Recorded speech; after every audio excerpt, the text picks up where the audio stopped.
Setelah menjadi salah satu dari 3 kabupaten di Sumatera Selatan dengan kasus penyakit DBD mencapai 45 kasus, per Februari 2025, penyakit DBD di Banyuasin menurun hanya mencapai 25 kasus.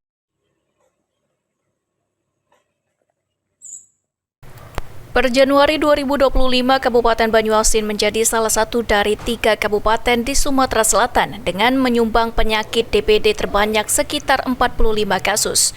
Eni Diana, Kepala Bidang P2P Dinas Kesehatan Banyuasin mengatakan, saat ini kasus DBD di Kabupaten Banyuasin menurun hingga 25 kasus.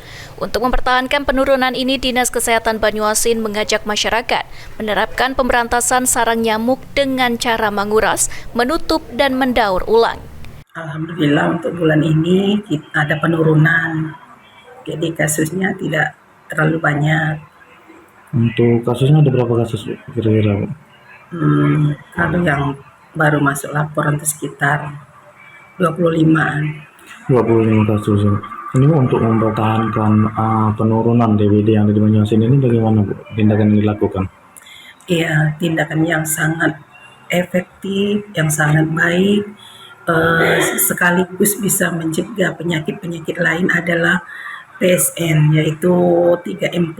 Jadi mungkin masyarakat sudah banyak tahu kan bahwa itu sudah berkali-kali selalu kita penyuluhan dan sosialisasikan bahwa dengan PSN itu kita telah memberantas siklus nyamuk hidup demam berdarah, yaitu Aedes aegypti.